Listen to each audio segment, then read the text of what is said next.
एका मुलाने बापाला मारलं, ऐकलं असेल मला माहित नाही.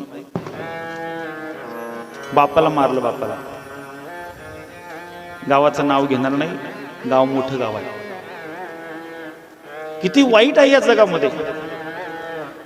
जो बाप आयुष्यातला एक एक अनमोल क्षण दिवस रात्र कष्ट करून लोकांच्या दाढ्या धरून आपल्या मुलाला मोठं करतो, तोच मुलगा बापाला भर चौकामध्ये लाठीने मारतोय. म्हातारी हात जोडते, नको रे मारू तुझ्या बापाला, नको रे मारू तुझ्या बापाला, आणि तो मुलगा मारतोय. याचसाठी मुलांना मोठं करतो का आपण? याचसाठी संस्कार देतो का? याचसाठी आपण प्रॉपर्ट्या कमवून ठेवतो का मुलांसाठी?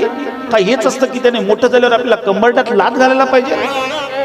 कधी कधी असं वाटतं अशी मुलं झाल्यापेक्षा निसंतान झालेलं बरं. काय कामाची येत मुलं जी आपल्या बापाला मारताय? काय कमी पडलंय? या ठिकाणी संपत्ती नाही कमी पडली, या ठिकाणी प्रॉपर्टी नाही कमी पडली, या ठिकाणी कमी पडले ते संस्कार कमी पडलेत. काय कमी पडले? ऐका पाचोरेकर मंडळी, आयुष्यात जीवन जगताना 2 पैसे कमी कमवले चालतील, आपल्या मुलांना योग्य संस्कार द्या. अरे मुलं जर संस्कारशील असतील, प्रॉपर्टी कमवायची गरज नाही. आणि मुलं जर संस्कारहीन असतील, प्रॉपर्टी कमवून फायदा नाही. मला वाटतं संपत्ती कमवण्यापेक्षा संतती कमवणं महत्वाचं. संतती, आपल्या संततीवर भर द्या. मुलांना वेळ द्या, मुलांना संस्कार द्या. मुलांच्या मनामध्ये बाप वैरी होऊ लागलाय. कुठल्या संस्कृतीमध्ये जगतोय आपण? अरे हा तोच देश आहे ज्या देशामध्ये आपल्या बापांच्या वचनासाठी 14 वर्ष राम वनवासाला गेला होता. हा तोच देश आहे ज्या देशामध्ये आपल्या आईबापांनी 4 धामांचं दर्शन करावं, आपल्या खांद्यावर 18 वर्षाचा पोरगा आई वडिलांना घेऊन जातो. त्या श्रावण बाळाचा हा देश आहे. या देशामध्ये आई वडिलांना मारलं जावं. हा तोच देश आहे जगाचा बाप पंढरीनाथ बाजूला उभा आहे, पण आई वडिलांची सेवा सोडणार नाही. देवा बा तुला उभा राहायचं असेल तर राय बेटेवर उभा, नाहीतर काही गरज नाही, गेला तरी हरकत नाही. माझ्या बापाची सेवा महत्वाची आहे. त्या पुंडलिकाचा हा देश आहे. या संस्कृतीत आपण जगतोय आणि त्या संस्कृतीमध्ये असं व्हावं, याला कुठेतरी संस्कार अपूर्ण पडतात. संस्कार.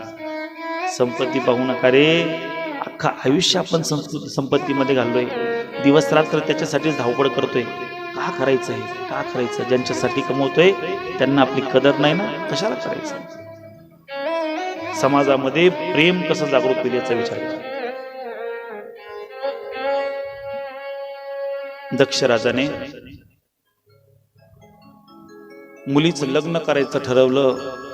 तिने सांगितलं मी लग्न करेल, महादेवाशीच करेल. दोघांचा सुंदर असा विवाह सोहळा झाला. सतीमाता विवाह करून त्या ठिकाणी बाबासोबत गेली. जिथं गेली तिथं काय होतं माहिती का? स्मशान होतं. काय होतं? स्मशान. राजाची मुलगी.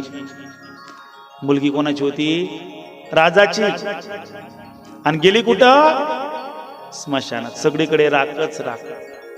एक सांगू, खरी पत्नी तिला म्हणत नाहीत जी पत्नी पतीच्या सुखात साथ देते.